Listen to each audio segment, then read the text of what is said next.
হাদি কখনো হারিয়ে যাবে না, বরং বাংলাদেশের মানুষ যুগ যুগ ধরে হাদিকে বুকে ধারণ করে রাখবে। হাদির চিন্তা ও আদর্শকে ধারণ করে বাংলাদেশ এগিয়ে যাবে।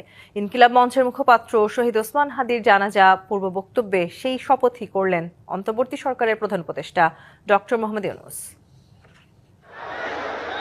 শনিবার দুপুরে জাতীয় সংসদ ভবনে শহীদ ওসমান হাদির জানাজায় অংশ নিতে হাজির হন অন্তর্বর্তী সরকারের প্রধান উপদেষ্টা। প্রিয় ওসমান হাদি, তোমাকে আমরা বিদায় দিতে আসি নাই এখানে। এ সময় হাদির স্মরণে দেয়া ভাষণে তিনি বলেন, হাদিকে বিদায় দিতে নয়, বরং তার চেতনাকে ধারণ করে তা বাস্তবায়নের শপথ নিতে এসেছেন।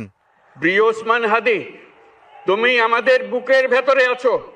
বাংলাদেশ যতদিন আছে সকল বাংলাদেশির বুকের মধ্যে থাকবে। তুমি যা বলে গেছো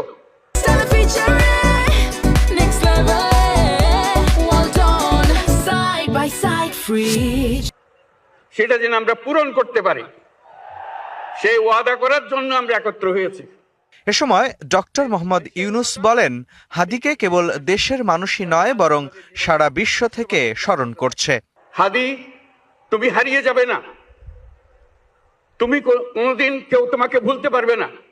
তিনি বলেন, কিভাবে মানুষের মন জয় করতে হয় তা শিখিয়ে দিয়ে গেছেন ওসমান হাদি। কিভাবে বিনীত হয়ে মানুষের কাছে গিয়ে রাজনীতি করতে হয় সে শিক্ষা সবার মাঝে ছড়িয়ে দেওয়ার কথা বলেন প্রধান উপদেষ্টা। যে কিভাবে প্রচারণা কার্য চালাতে হয়, কিভাবে মানুষের কাছে যেতে হয়, কিভাবে মানুষকে কষ্ট না দিয়ে তার বক্তব্য প্রকাশ করতে হয়, কিভাবে বিনীতভাবে মানুষের কাছে আসতে হয়, সবকিছু তুমি শিক্ষা দিয়ে গেছো।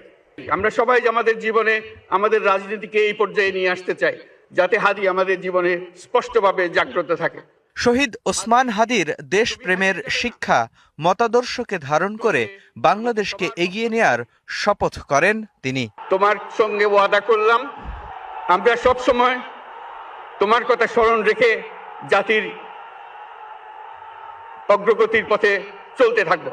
মুস্তফা মাহবুব, ডিবিসি নিউজ, ঢাকা।